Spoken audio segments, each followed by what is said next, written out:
Hello, true duelists. YGO Strats here, wishing that I had some of my old school supplies to make the jokes in this video a little more poignant, give them a little more oomph. Curse you past me for refusing to keep the compass that I never used, not even once. Welcome to You Should Play, a series where I talk a bit about why I play and why maybe you should play various decks. This week I'm talking about Deskbots. Yes, the deck that Gage played in Progression series that helped prolong one of the that helped prolong the Progression series' greatest meme ever, maybe, of Redox Pass. It's out of the tunnel, I suppose. But if you weren't aware, it also OTK'd and had some surprising versatility. Deskbots are an archetype of just little dudes, small fellas even, miniature lads, if you will, bite-sized boys, if you feel so inclined. Do not feel inclined for that. No, actually, they're all just robots themed around school supplies. From the ones everybody used, like a pencil and a pencil sharpener, to lesser used ones like maybe the compass and the tape measure. More importantly, you've also got the ones only the tryhards used, like note cards. Note cards? What am I gonna do with note cards? Read them? In my spare time, when I go home, I'm going to read my notes? C's get degrees, that's what I always say. And you know it's the truth because it rhymes. They are also easy to understand since each monster name is its level. You won't believe it, but 1 is 1 and 2 is level 2.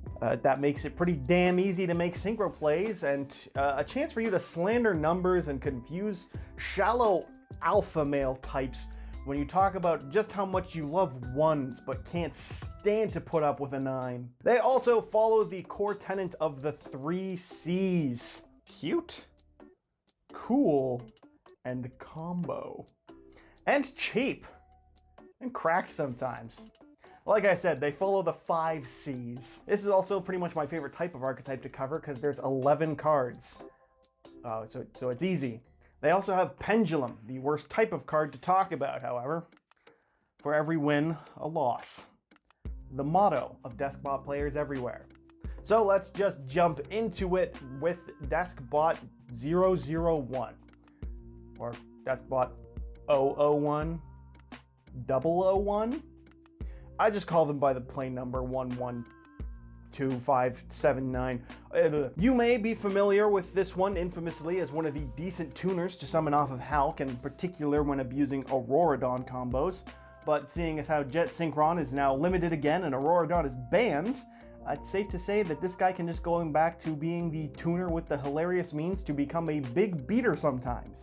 Because it has 3 traits that matter, and I've already really covered 2 of them. If you summon 2 or more machines at the same time, it can revive itself from grave, and that's not once per turn.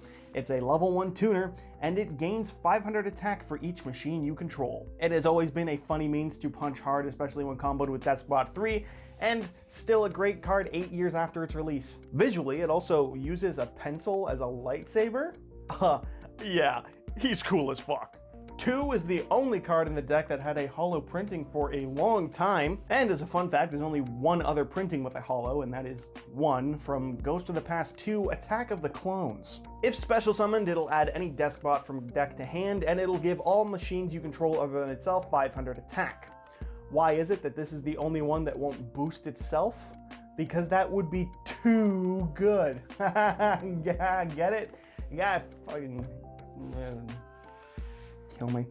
If I had real editing skills, I would animate 2 shooting me with this gun at this point in the video. 3 is the Hulk engine you've seen passingly in mediocre decks. On normal summon, it summons any Deskbot from the deck except for a copy of itself, and can quick effect target a Deskbot you control to give it 500 attack for each Deskbot card on the field, which will include the field spell itself and pendulum scales. It's decent. Using this effect multiple times on one turn is a very effective way to steal games, and it makes your attack stats climb into some absurd levels. It also looks the coolest of all the Deskbots. You might feel inclined to disagree with that statement. However, I've made the video and already said that it's the coolest, so tough shit. Sucks to suck. I already won. Really though, look at him. It's got the power glove pose going on, it's got the compass tech for the extended reach combat, and it looks like Bumblebee from the iconic Transformers franchise that Michael Bay created and gave to us in 2007. It didn't exist before that, before turning it into the worst franchise ever with that movie in 2009, which I paid money to see and regret deeply till this day. Oh, and the visor is the certified cool guy visor glasses, so I guess you could say 3 is an easy 3-up. 2 number jokes.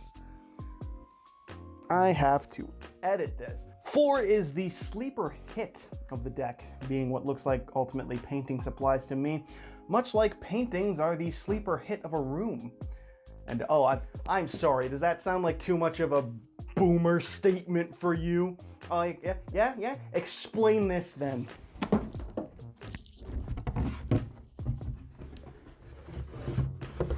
Can't even fit it in frame. Explain that, huh? Yes, this is real. Yes, it goes in the main room of every apartment I've ever lived in. Yes, it is one of a kind. And yes, I am too drunk to taste this chicken. 4 sends a Deskbot from deck to grave to gain attack equal to the sent monster's level times 500 if it battles a monster, and it's during damage calc, so it can get around a ton of cards. Neither player will take battle damage from that battle, but the trade-off is that if it destroys a monster by battle, it can summon 2 Deskbots in defense position from your hand and or grave, and since it sets up the grave by itself, this one's pretty damn good.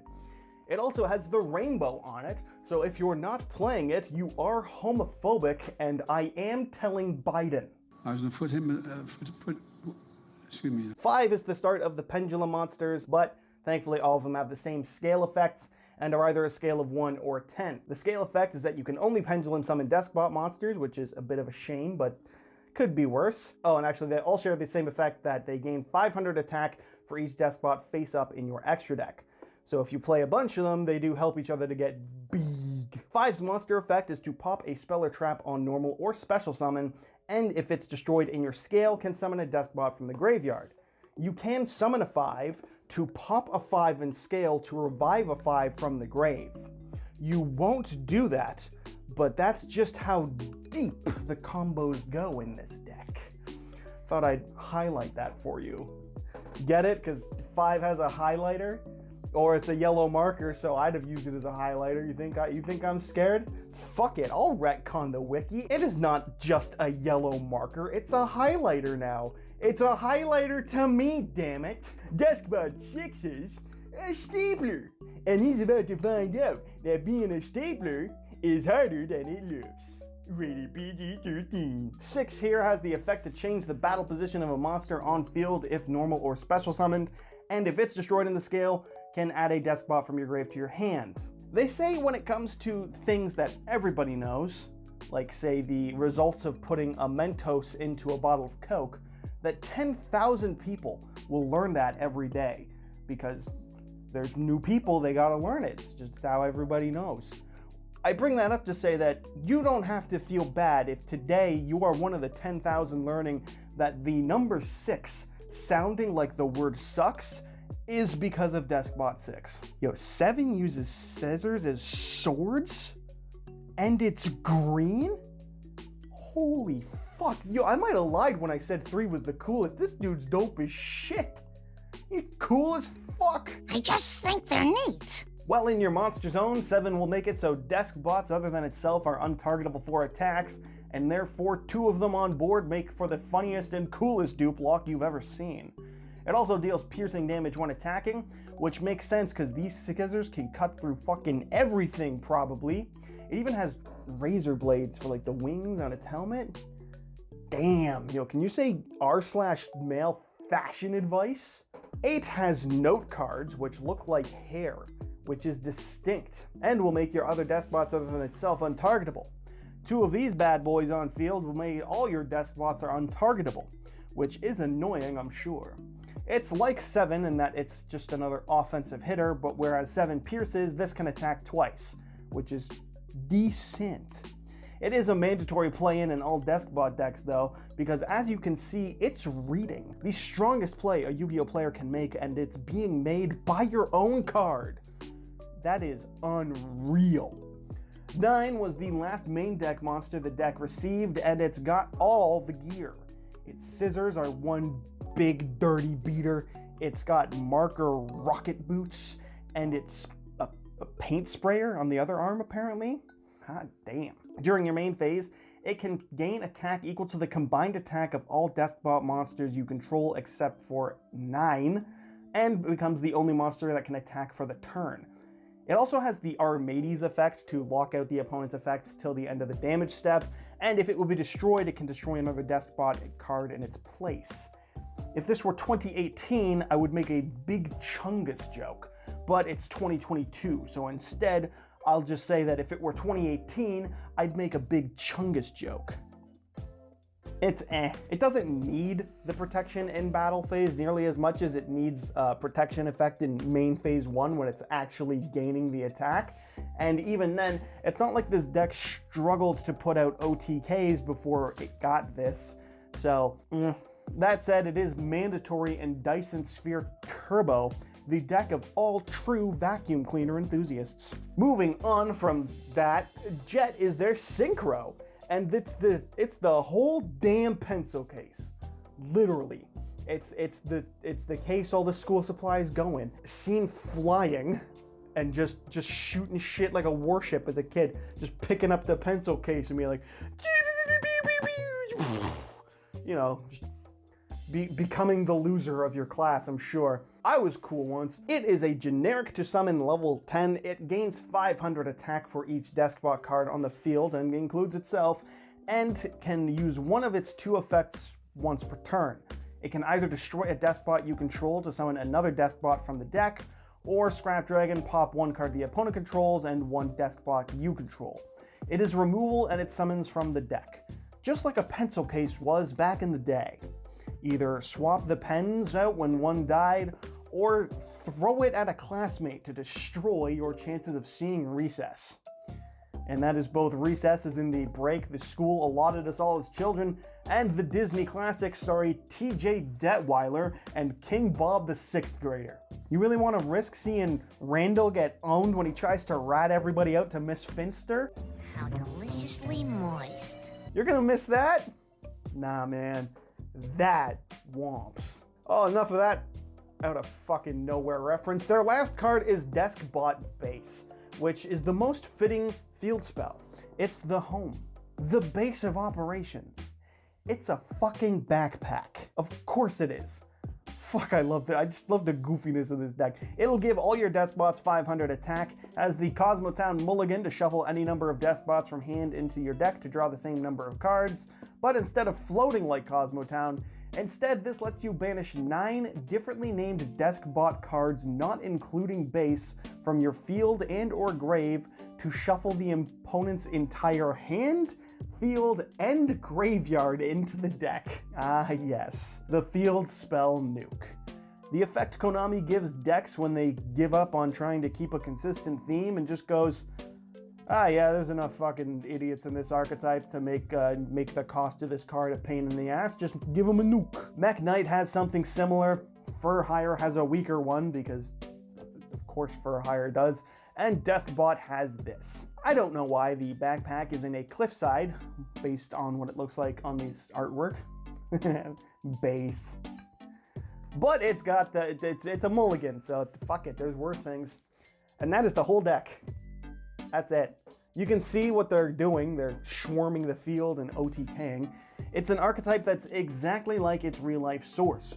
Once you spill the contents of your pencil case, it's over. In real life, your social status is done. You're the loser who dropped their pencil case. And in the duel, either you won because you OTK'd, or maybe you pendulum summoned 5 into Solemn Strike and lost immediately. Who knows? Really, this is just a fun deck, because there's a whole lot you can do with these monsters. The simplest way to play them has always been, as themselves, as a pure deck, machine swarming and OTKing. If you watch Progression series, you're familiar enough with them, or like me, maybe you played them back in 2015 and you just know the drill. You normal summon 3, a special summon 2, you search a scale, you activate a machine dupe to summon out 2 more 2s, you search another scale and another Deskbot, pendulum everything you can, and if you've done it right at the end of the turn, your 3 gives a Deskbot at minimum 5,500 attack, and then with your other Deskbots on board, you've got like 12,000 damage. Decent. It's just hard open the unsearchable spell card forehead. How hard is it to do? But even without that, there's a lot of options for Earth machines of varying levels. Machina was played with these cards once upon a time, and Deskbot 1 at any other level will give you access to any generic Synchro in the game. Plus, since Deskbot 7 is a pendulum monster, it means you can even access Ignister Prominence. Overlaying 2 of your 5s can make Nova into Infinity. Being Machines gives you access to Cleafort Genius, which can both search a card and proc 1's effect in graveyard off of 1 pendulum summon. Plus, being Earth gives them access to the powerful Naturia Synchro monsters like Nat Beast. Symphonic can be a cute engine for an extra normal summon. Every Deskbot has an equal attack and defense stat of 500, which means that Gizmek support can be played with them as well. Sunrise Signaler means Deskbots have a lone fire in the modern day because of that. There's a whole lot you can be doing. Honestly, what I love about it is that this deck can make some plays for days, and the ability to tack in so many of the different engines makes it another fun deck to really toy around with and fine-tune it to your likings. Especially if you like Synchro decks or Link decks, because man, this deck can spam out either of those with the greatest of ease.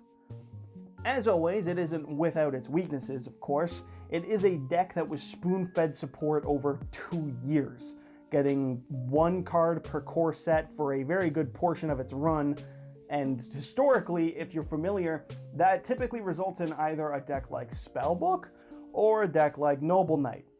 And this deck is no Spellbook. Your core plays are very telegraphed. Deskbot 3 has the largest Negate Me effect ever printed on it, and without Machine Dupe, the plays can be quite lacking compared to 2022's metagame. And if you're watching this in a year after I've released it, I very much doubt the game slowed down to Deskbot speed. I just don't see it coming. I'm anticipating Sprite in the next couple of months. Who knows what the fuck the OCG is going to bring for us next. There's also the fact that the field spell very much conflicts with the Machine Dupe bread and butter play, and while it isn't always a problem, when it is a problem, it can feel like a game ender. It is actually a big reason I stopped playing it a few years back after mulliganing in a Deskbot for the Machine Dupe one too many times and being like, it's dead. Sure, you can, say, use a 5 to pop your own base, but I mean, if you are minusing your own field just to stop your deck's inherent stopping of itself, are you making a winning play? Yes, that's just what you gotta do sometimes. The flip side to this is that it is cheap as hell, in paper and on Master Duel. Every card in the core deck has been printed as a common, so I'm gonna guess the entire core costs $6 with 3 of them going towards the Deskbot 1s in common. If Konami ever remembers common charity format, you also could be playing the spiciest surprise winner in a sea of Goki and Tenyi decks. And on Master Duel, I believe 2 is a super rare and everything else is just rare, which is very affordable with the amount of excess rare points that you have, I'm sure. It also opens the windows to trying them with all sorts of machine decks, which can lead to a lot of crazy and fun combo decks. Machines and Earth are 2 pretty strong, contenders for support in this game. This is the deck I've been goofing off with, if we're being real. Sometimes when I'm bored, I just open up Edo Pro and go into the ladders, or even just go up against the AI, because I just want to punch. I just want to punch big with 3. Unga bunga bigga number the deck. I don't play 9 because I feel like it adds nothing to the deck that it isn't already doing, except for a real giant brick, since at least if you draw your other high levels, they can at least be pendulum scales. Dark Ruler No More is in the main deck because I have to play it to not lose to the 7 negate board pass that some people like to make. And Symphonics I really like to give me an extra normal summon to summon out another 1 when I get the tried and true opening hand of Deskbot 3 and Machine Dupe, and can, you know, just make plays for days. And I also play the Super 11, level 11 Trish, because this is, at its core, a fun wombo combo cheese deck I play because I like the cards, and not so much because I expect a high win weight throughout it. Urgent Schedule is another powerful spell machine decks have access to, and therefore this deck has access to, making for even more easy ways to spam. And this comboed with Machine Dupe is pretty much like straight up nutter butter. It's one of my favorite decks for just fucking around with at a locals level. When the meta gets a little too stale for me, or, you know, we're waiting for a ban list to come as we always do, sometimes it's fun to just roll up with a pile of sleeved up commons and start swinging at boards best you can with a cheese deck. Because anyone can top with the tier 1 deck, but it is a true duelist that finds themselves getting third at locals with a deck best known for a pilot whose standard opening play was Redox Pass. It's a deck with a lot of cool looking dudes, possibly the lowest price point that I'll ever recommend on this channel for both paper and Master Duel, and some astounding diversity of builds. Honestly, this deck is just the epitome of fuck around and find out, because when you're playing it, you're just fucking around. But when your attack goes through, the opponent will often really find out. So, if you like extra deck spam, big punch attack numbers, a wide variety of side engines to choose from, and just really miss the old pencil case you had back in school, then I think that you should play Deskbots. Thank you for watching. Leave a like and a comment if you enjoyed. Praise Xenu for not banning Deskbot 1 during the tuner massacre that Halk gave us. I gotta keep my boy safe. And as always, subscribe to YGO Strats so you too can become a true duelist.